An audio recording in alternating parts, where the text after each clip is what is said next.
Hashtag no music, no intro. We are back. Another episode of the Saints Block Party podcast coming at you. It is Thursday night. We are officially a week removed from the NFL draft taking place. And we can we've been able to sit in it, right? We've been able to sit in it for a bit, think about it, and how are we feeling, Ryan? How are we feeling a week later from the NFL draft? Saints got a lot of publicity, got a lot of good news in terms of what they were able to do in the draft. How are you feeling a week later? I feel good, man. I feel like you like me and you've been talking about it. We've been taking our walks, walks after work and stuff like that, getting your body right. Walks. Hey, walk. Hey, bro. You lucky I'm here right now, bro. I usually got my little nap going on. I had to set the alarm, make sure I take my nap, man. Shit. But so them walks been wearing our ass out, bro. Wearing it out. Hey, working out a little bit, getting your body right. It's a little painful. It's a little painful. You don't get immediate gratification from it or nothing like that. You don't get the immediate results that you want, but you're going in the right direction. You're building, and that's kind of how I felt about the. You probably don't walk away with a bunch of day one starters from this draft. Maybe two. Not the most sizzling draft you ever see. You know what I'm saying? You don't get the big wide receiver or the big tight end or the star-studded whatever. You know what I'm saying? But it's a good draft that is building. Meat and taters draft. It's a meat and taters draft, bro. Man.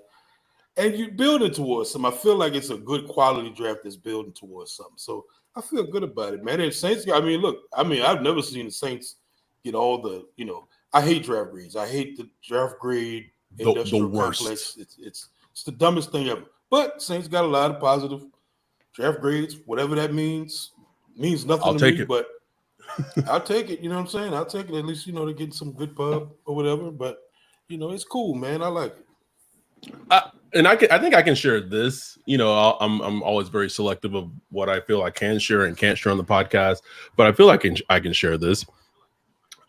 I was told or have been told that the Saints as a whole, as a team in their draft, they're getting credit around the league for the draft that they had.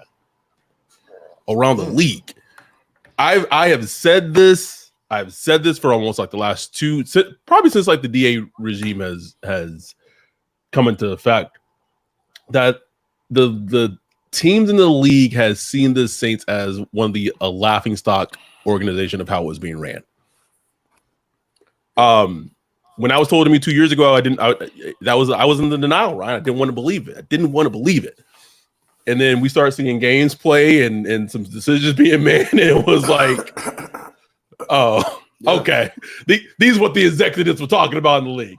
Right. It feels like this was the first time in a while where not just Saints, so this is across the league, and the league opinion sometimes doesn't mean anything, but I think it is relevant to mention the good publicity and the good kind of hat tip that the Saints got around the league. I think it's notable. Yeah. I think that's notable. Now, this podcast episode, this is true sicko territory. Yeah.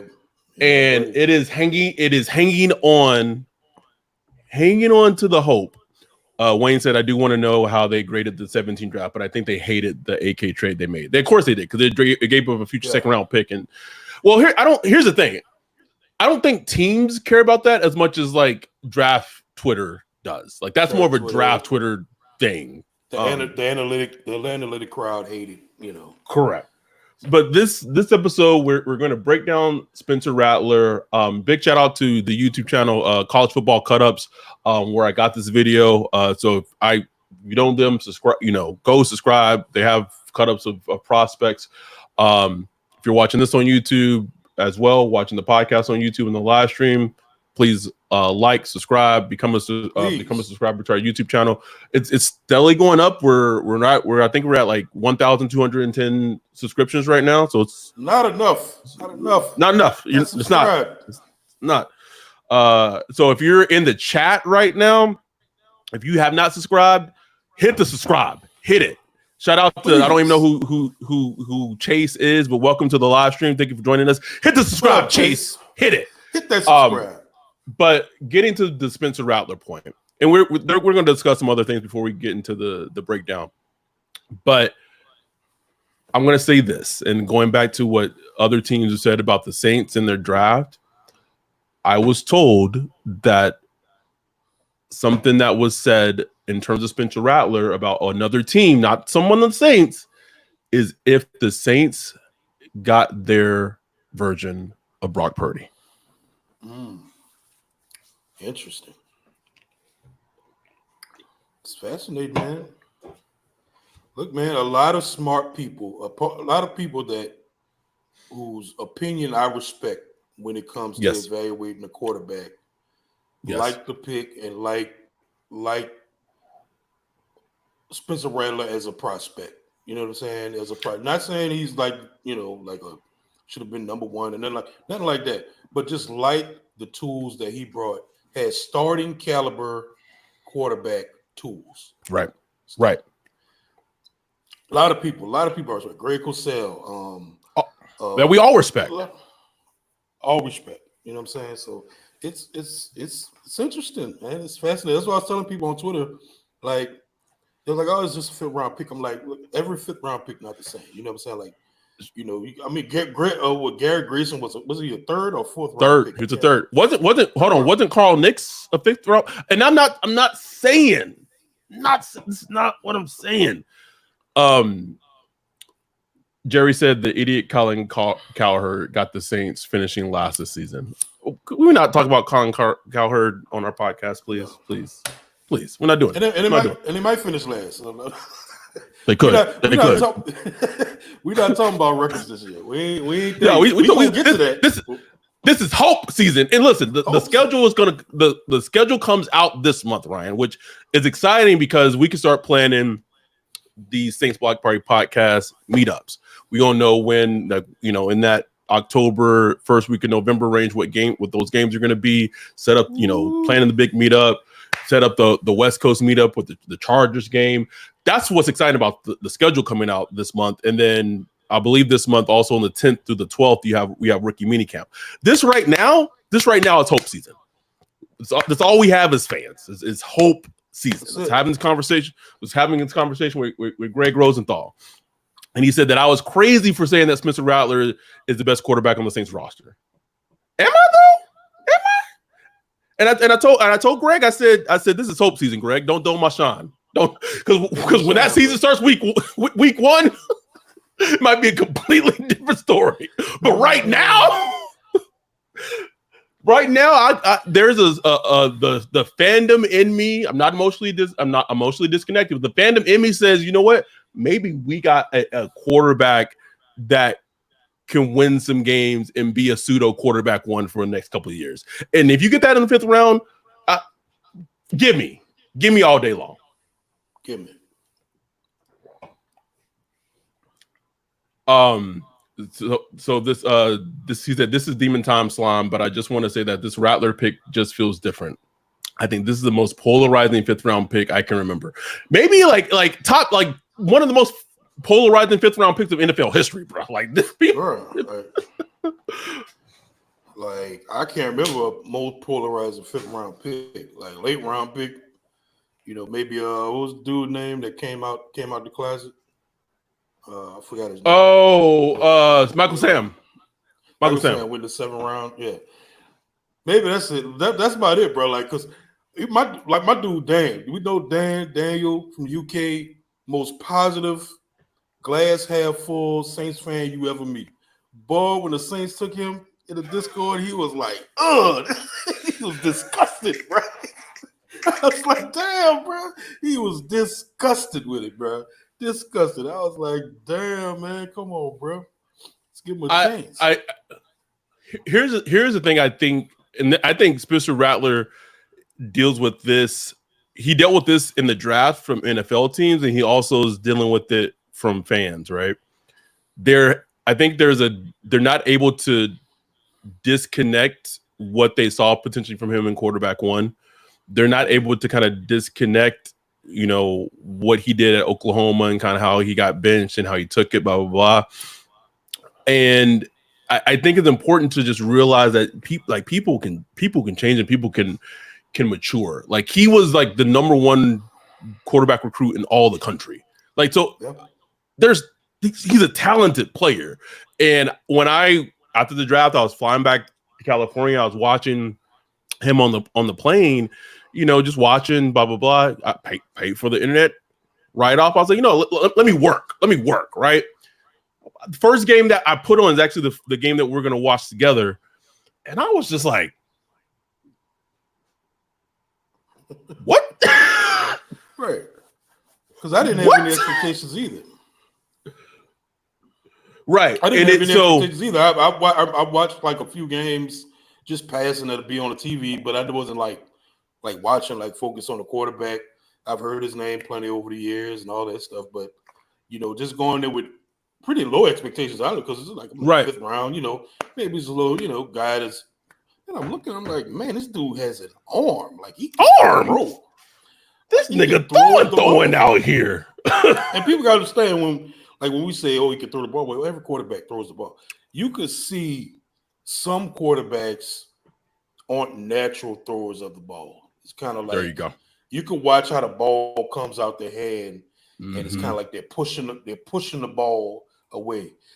The real talented throwers of the ball just kind of leaves their hand, and it just looks so easy. It's like not natural. Throwing the ball, it's like they roll out the bed just throwing the ball. You know what I'm saying? He's one of those types of guys where it's just like he just throws the ball. He just knows how to throw a good ball. You know what I'm saying? All that, and that's just that. Like, all there's 50 other things that go into being like a great quarterback. 100 other things. But you got to start there. Like, you got to throw the ball well. You know what I'm saying? Like, you ain't got nothing if you can't start there. He throws the ball well. And the thing that kind of, I think, took me by surprise is just his listen. We're doing a Thursday night podcast talking about a fifth round goddamn pick at quarterback. Like, that is sick, what we in Polar. Polarized. I'm trying to convince y'all. We're trying to convince them. We're trying to convince ourselves, Ryan. Like, I want to believe. I want to believe. It's so funny you said that, bro. We watched the pilot of the X-Files last night, and they don't make TV like that no more, bro. They don't make. I had my young coworker try to watch it. He younger, so he didn't watch it when it was out and shit. He couldn't even get through the first. He said, "Man, this shit look trash." Man. It's just, I'm like, come on, man. What? Top tier. This is top tier. They can't just look at, because it looks old. Like, you look at it now, it's like, damn, this shit look old. But man, you got the maybe the first episode, but there are some episodes like the Slender, the guy who can sleep through the cracks, like that. Man, that still holds up, bro. That's what I'm talking about, bro. We start a whole X-Files podcast. Anyway, sorry, we had a little tangent. Went on a little tangent. Before we dive into the Spencer Rattler film, I was trying to find like a telestrator. It's a lot harder to find like a telestrator like software than I thought it would be. But don't have a telestrator, but we have my mouse cursor before we jump into tape. So the game we're going to review is the all 22 of Spencer Rattler of this past season, 2023. Excuse me, him going against Florida. So that was the first game that I watched and didn't have any expectations of him coming in. Ryan and I kind of picked this game because I think Ryan said it perfectly. It's a perfect example of all the good things that he does at the quarterback and all of the and maybe the concerns not concerns, but like, the warts that he has. You said on the last podcast episode, and I got even a little more information about it.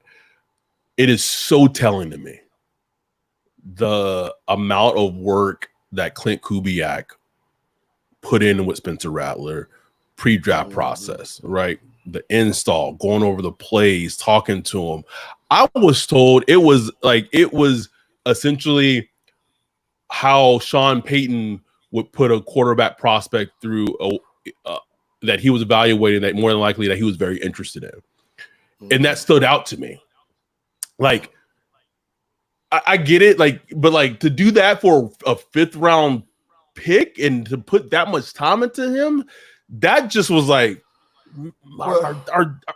go ahead. The thing was, from Clint's perspective, he wasn't a 5th round pick at the time. And even Jay talked about it. He's like, because they had the 2nd round pick, and then they didn't have another pick until the 5th round. And they said they're going through the draft, and Spencer Rattler is just still there. Like, right. At some point, then they get to the 5th round. It's like he's still there. Like, gotta take him. Like, you just gotta take him. You know what I'm saying? Because they probably thought a lot of people thought he would go a little earlier than that. Top of the 3rd round or something like that. So, I mean, it was good that Clint Kubiak put that work in, and it just shows, giving your offensive coordinator, I commend DA. A voice. We criticized DA to the nth degree, deservedly. But yes. For him to let his new coach come in, new OC, to get a toy, knowing how DA, feels about Carr and they protect Carr feelings and all that stuff. For them to just, let him get his toy, like I commend it. I give him props for that. I want to ask you this. I retract the props for just going all hard afterwards to be like, oh no, we were never trying to get Michael Penix and all that. But that's another story. Okay, we're not gonna get into that. We gonna let that one go for right now. I want to ask you this, and then we can start watching the film and bring it. So we want to break this down as a community, right? So if you're watching this on Twitter and you're not in the live stream, go ahead and jump in the YouTube live stream, because we trying to break this down together. RG says, wasn't Purdy Mr. Irrelevant? He was. The Purdy thing is so interesting to me because you look at Clint Kubiak and he's coming from San Francisco. He's seen what a quarterback like Brock Purdy can do, that just can lead the offense and make the appropriate throws when he needs to make the throws. Michael said, I honestly don't recall Rattler being mentioned by anyone before the draft. His stock is just one that was just so polarizing. It's just perfect word. You didn't know where he was going to go. And then I think after day 1 or day 2, no, it was during day 2. After day 2 had ended, there was a report that came out. No, it's beginning of day 3. A report that came out from Rap Sheet, basically saying that a big reason why he was falling in the draft was because there were teams who just couldn't get their impression of him from the Netflix series when he was 17 out of their heads, which could be. I'm gonna make an analogy. The way people feel about Spencer Rattler is a kind of the same way that I saw people felt about Bo Nix, of like they only saw Auburn Bo Nix in their head, right, and not really they kind of discounted everything that Oregon Bo Nix did. And I get it. He played in a very like specialized offensive scheme, but he played in that scheme for 2 years and he played that scheme extremely, extremely well. And that, like, you can't discount that. Just like with Rattler, he went to the SEC, he played well for the, here and there for the most part in the SEC. And I think he matured on the field, and I think he also matured off the field, which I think is important. You mean to tell me somebody's more mature than they were at 17? Wow. What? But look, from the NFL team's perspective, I get it. Because you saw it. Like, you saw Spencer Rattler on TV, whereas instead of hearing about it, you actually watched him. So it's like you can't remove that from your head. You know what I'm saying? Like, it's going to live there, even though it makes sense and it's rational to be like, okay, he's matured. It still lives in your head. And look, NFL teams, they're sitting there trying to find ways to exclude players, like get players off the board. You know what I'm saying? They love using the confirmation bias. They love using it, bro. Love it, man. So it doesn't surprise me one bit. And props to the Saints for just saying that, F it. Take RG says who was the last quarterback the Saints had that had arm talent like Rattler? Drew Brees. Yeah, like it's crazy. It's not, Taysom has an arm. Jameis. He just Jameis. Yeah, Jameis. Right. As an elite arm, but like drafted. Arm. The Saints drafted, like, man. Aaron Brooks. They didn't draft him though. You know what I'm saying? Oh, that's right. You're right. Yeah, Green Bay drafted him. That's right. Oh man, that's a good one. That's why I had to go like the Danny Werfel, and I mean, yeah, you got to find footage on that. I can't tell you what he looked like in college. He won the Heisman and all that, but I don't know. Before we jump into the Rattler tape, how long is this? Gotta make sure. I don't know if we're gonna get through it all, but anything else before we kind of jump into it? So we talked about rookie minicamp. Schedule's gonna come up. 5th round. Didn't get his 5th year option. Hey, look, I'm not Peyton Turner. Who saw that? I'm not laughing at Peyton Turner. I'm laughing at the process. Yeah. You retweeted the video that made us fucking viral. The video that had been played numerous times in the Saints front office when Sean was the head coach of our reaction to Peyton Turner getting drafted.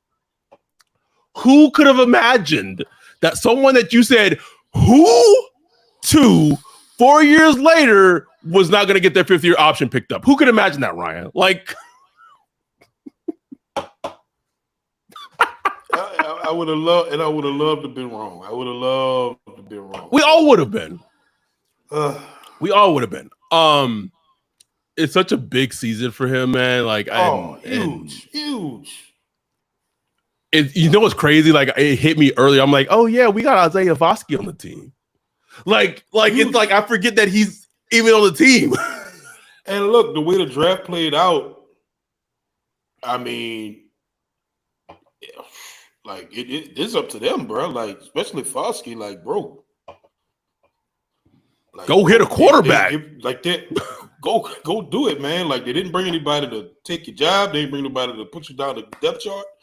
They are expecting you to go in there and produce. So go do it. Same so like Turner, bro. Go get it. Trey Turner, you ain't gotta go 50 and say get six sacks. Bro, what did we say? What was the goal last year, bro? I think we put it at 6.5 or maybe 7.5, bro. That's it, bro. Go get your 6. You know? Please, bro. Can you give me 6? Can you give me 6 of them bitches, bro? Davenport out here getting paid, boy. Davenport was chilling all last season. Chilling, bro. Davenport ain't last season. I'll say this: if Peyton Turner, nothing else, he gave 2 things. He gave us. He gave us our first meetup game against the Raiders when he had like 2 sacks, 2.5 sacks, and will always have his dunk in the preseason game against the Packers where they just like as a photographer myself, I'm like, ooh, that's great timing, like.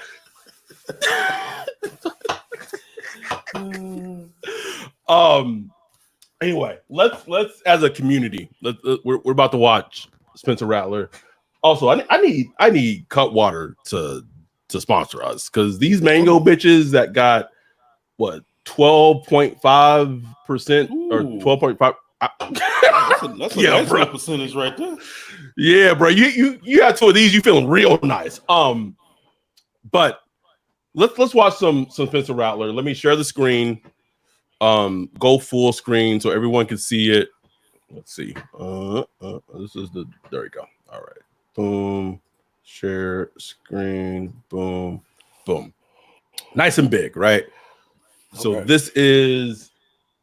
Oh yeah, I don't want y'all to see that. So let me. Okay. So this is against Florida. Florida's already up 7. First quarter. First time. South Carolina's. 1st and 10. South Carolina's getting the ball. I don't see. Hold on. Let me make sure I can see our YouTube chat. Okay, there we go. Already right, down. Let's get going. Yep. So that means that you gotta respond. Okay. Let's get it going. 1st and 10. Motion. Snap. He's running with the ball. A scramble.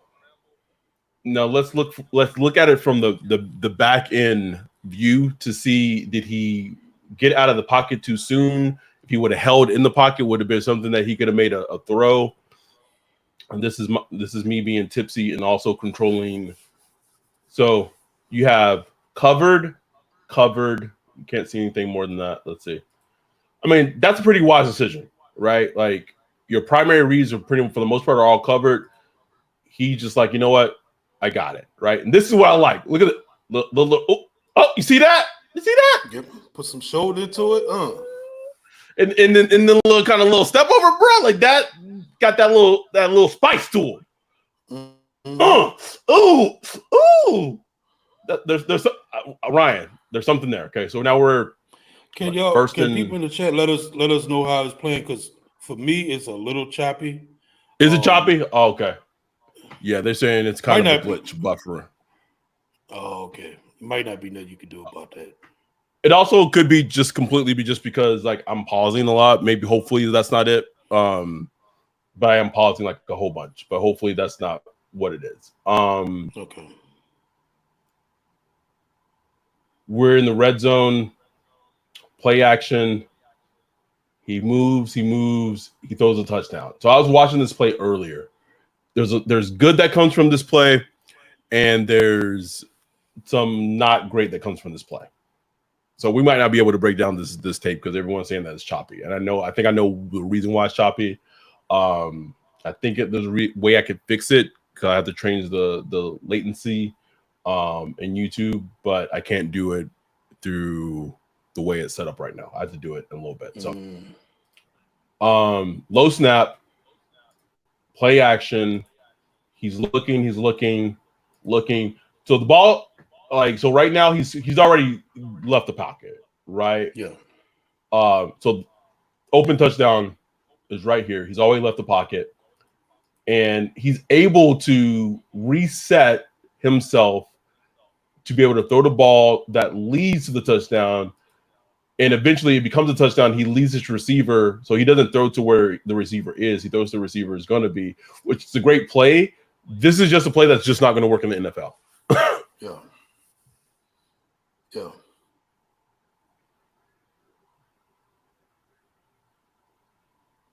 Which is like a great play. Like a fundamentally great play that he made. I just like there's no way that play works in the NFL. Like that ball that receiver. Go ahead. One thing I do notice about him, and it's something that a lot of 6 feet and under quarterbacks deal with. They can't see. Like they can't see. So especially guys like him, they like to move outside the pocket just to get a good eyesight. Because from his vantage point, he can't see. I mean, I can't tell what receiver that is, but he can't see the receiver because of the O-line and the defensive line. I mean, and that just comes with being short. You know what I'm saying? And right. Look, we watched the short quarterback play for years at a top level, but that took time, and it took him being able to understand the play, anticipation, and all that stuff. Right now, Spencer Rattler is just playing like straight instincts. You know what I'm saying? And right. And he could do that. He has the arm to do that. You know what I'm saying? He has the arm to fit it in. And and that comes, some good comes with that, some bad comes with that, Yeah, absolutely. So because the video is so choppy, we're actually gonna try to end this and then get it back up. Give me 1 second. All right. Because we want the community to be able to